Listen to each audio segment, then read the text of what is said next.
Good afternoon, girls. Well, this is a quick story. As you can see, Nanny and Grandad are sorting out loads of stuff to get ready for moving. Harry's helping as well. And do you know what we found? We found a story that was written about 100 years ago, we think, by one of Grandad's family. And her name was Eleanor D. Lyne. I haven't read it yet, but I thought I'd read it to you. You can see that it's typed on a typewriter, if you know what a typewriter is. And she's drawn her own little fishes, because it's all about a fish. So I thought I'd read it to you. But before that, I just thought I had to show you a few photographs and see if you can guess who they are. So, who do you think this one is? I'm not going to say. That's one. And who do you think this is? That's number two. Right. Where do you think Mummy's in this photo? And who else is with her? Can you guess? Okay. Oh, and who's in this photo? It'd be interesting for you to tell me.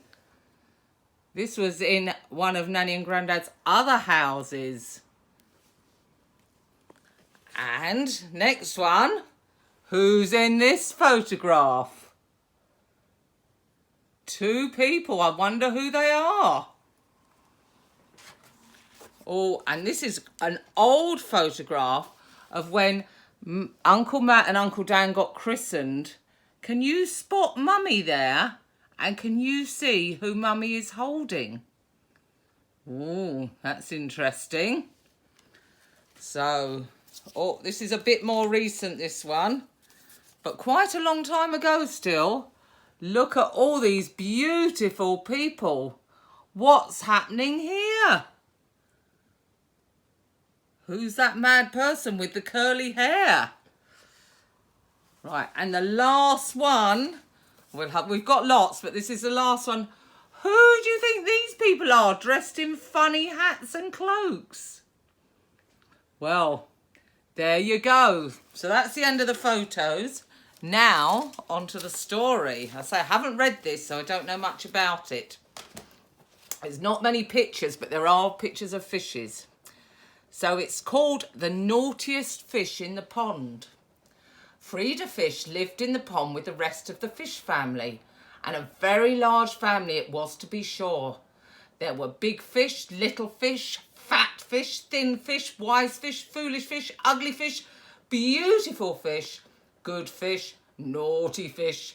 But the naughtiest little fish in the whole of the pond was Freda. Every morning, when the little fishes swam to school, Freda lay cool and comfortable under a patch of green waterweed, fast asleep. Mother fish would wake Freda and try to make her hurry to school, but it was no use. Freda would play among the waterweeds, twisting and turning this way and that, trying to catch her own tail and lazily blowing bubbles the whole way.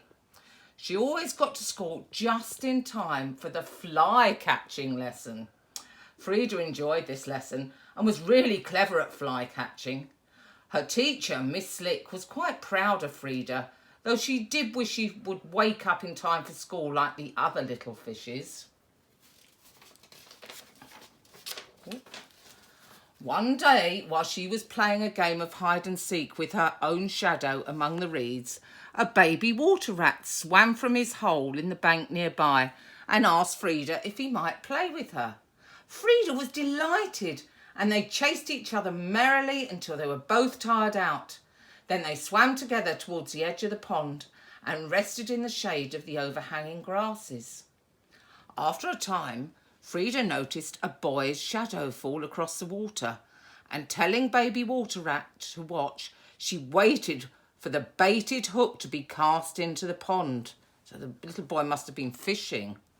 Now, Freda liked the baby water rat very much, and she wanted him to think well of her, so she would show how clever she was. She was not afraid of boys and cruel hooks.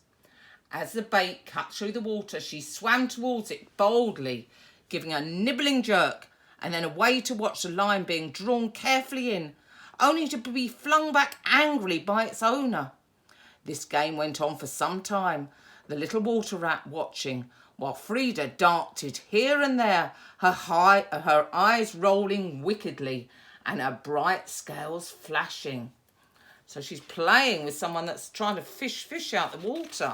That's a bit of a dangerous game, isn't it? Oh, hang on. Freda was enjoying herself, and every moment she became more excited. She forgot all that her mother and father and Miss Slicker told her. She forgot the cruel hook. She swam swiftly round the dangling bait, seized it roughly, and something sharp caught her poor mouth in a fierce grip. Freda struggled and twisted, but it was no use. She was caught fast and felt herself being drawn up, until with a swish she landed on the grass by the side of the pond. A boy pounced upon her, shouting wildly, took her up in his hands and roughly pulled the hook from Freda's mouth. Ouch. He was just going to put her in a large jam jar when a tiny water rat came scuttling through the long grass. Baby water rat's bright eyes soon found Freda, and he darted towards her, so startling the boy that he sprang aside, upsetting the jam jar and losing hold of his catch. Freda gave a quick twist, a turn, and splash! Into the water she went, followed by baby water rat. Poor Freda was terribly frightened, and she was torn and bleeding. She hid under a large stone at the edge of the pond, while baby water rat crouched close by, watching her anxiously. The water of the pond lapped softly round Freda, washing away the blood from her sore mouth and soothing her shaken nerves, till at last she felt much better. So saying goodbye to baby water rat, Freda swam away home. As she went slowly, pushing her way through the clean green water, Freda thought how foolish she had been, and how nearly she had been caught in a jam jar, as Father Fish had warned her. Mother Fish had been quite right. She had been a silly little fish. Large tears fell from Freda's eyes into the clear green water, but she made up her mind there and then that she would never be a silly little fish any more. Now Freda goes to school with all the other little fishes. Whoops. And Miss Slick says she is one of the best pupils. Mother Fish tells Freda she is a wise little fish, and Father Fish says nothing at all, for there is no need to warn Freda of danger now. She has learnt her lesson.